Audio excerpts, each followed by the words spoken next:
My father was born in 1901, I think it was January, Hmm. and he was born in Shreveport, Louisiana.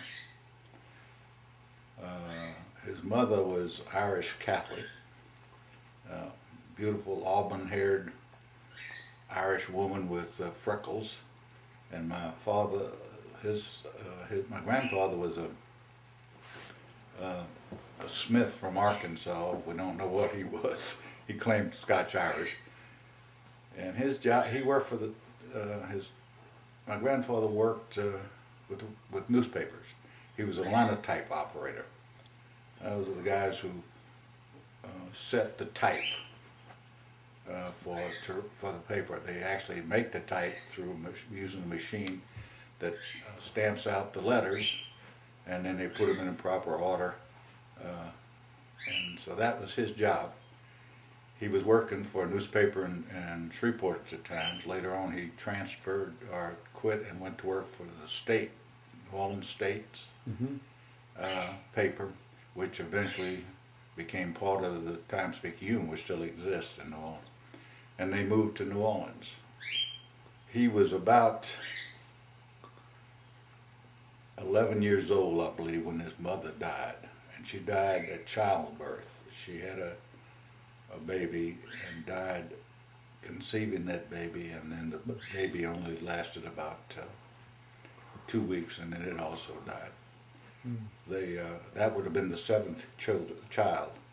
There were six of them. My daddy, my Uncle Frank, who was the oldest of the two, my daddy, who was the second, and my Uncle Reuben, who was the third son. And then there were three girls.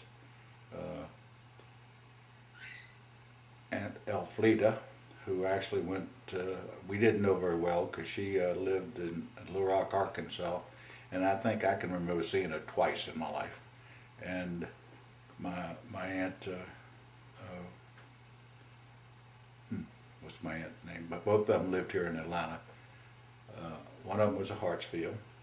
She married Charles Hartsfield, not in a cousin of the mayor Hartsfield that the airport's named after. And the other one married a good old country boy from Noonan, Georgia, by the name of Lon Bridges. And he had a bunch of service stations up on the north side in Buckhead. And so they both lived here. The other sister lived in Little Rock, and the boys all stayed in New Orleans for a while. And then Uncle Reuben went off in the Navy and never came back. He met a girl in Boston, and she lived in upstate Massachusetts. So when he got out of the service, he married her and lived up there till his death. And my dad stayed at home along with Frank, and their daddy remarried, and it was a woman who was their housekeeper. And Daddy didn't get along well with her. So he finally left home and went to work in several places. And then a friend of his had gotten a job over at Moss Point, Mississippi, at a shipbuilding company. This was during the latter part of World War I. And they had two companies over in that part of Mississippi, one at Moss Point and the other one at Pascagoula. They were building ships as fast as they could because the German subs were sinking them as fast as they could build them. And he told them, "Why don't you come on over here?" And Dad told me, he said I was making $6 a week here, and he told me that I'd probably start off at about $17 a week. So he didn't need much persuasion. And he went over there, and mainly, but what they were interested in was he was a good softball player, and during that period, the companies liked to compete on softball and different things like that, and so they were always looking for good ball players, and they could teach them how to do the work of the shipyard. At that time, he was about 17, 18 years, so he kind of lived with some people called the press. And they lived a couple of doors over. They lived on Calhoun Street, which is 1 block from Audubon Park in New Orleans. Apparently were what I do call the upper middle class, because I remember seeing that house, and it was quite impressive for for that part of town where they lived. And so he kind of stayed with them for a long time. Then he went over there, and World War I ended, and that company lost its contracts with the government. It didn't need to build ships anymore. Came back to New Orleans, temporarily had some odd jobs, went back over to Pascagoula, to Ingalls Shipyard, and worked for them. Now, Ingalls Shipyard still exists as a shipbuilding company in Pascagoula. It is Pascagoula, in fact. So Dad left there and went on back to New Orleans after that kind of petered out a little bit. And by that time, the press had moved over to Hammond, Louisiana, which is across the lake from New Orleans. And so he decided to go over to Hammond. And while he was there, he got a job as an automobile mechanic, and kind of stayed with the press, or was at least close by the press. And that's when he started going to the Methodist Church pretty much on a steady basis. Maybe go back a little bit. His mother and his father had made a decision when they got married, since his father was a Methodist, but not a church-going Methodist, and she was a Catholic, that they would christen the kids Catholic, and then let them make their decision what direction they wanted to go as far as church was concerned.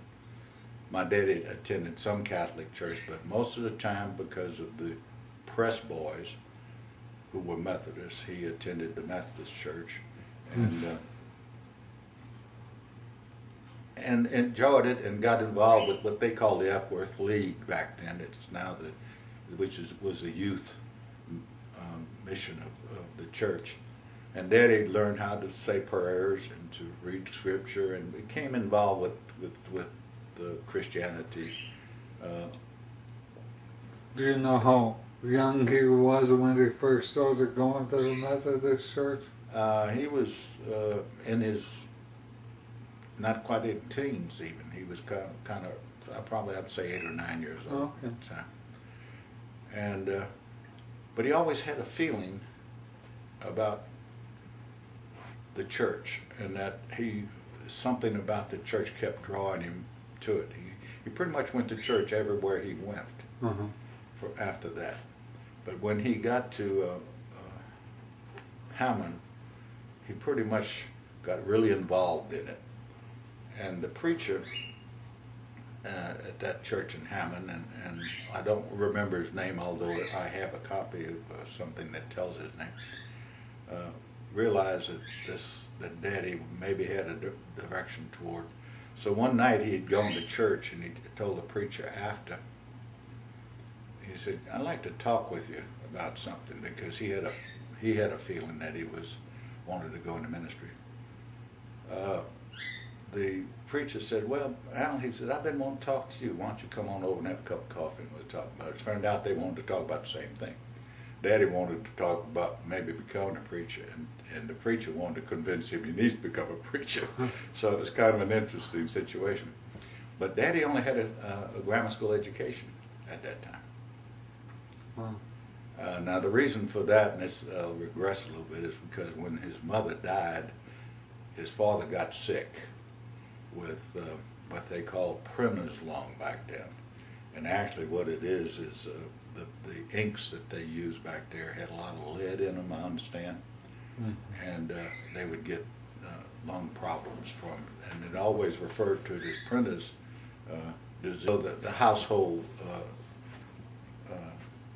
money was kind of drying up, so he had to quit school and go to work and help finance that, and his brother Frank did too, to keep things going, until they finally split up household when his father died.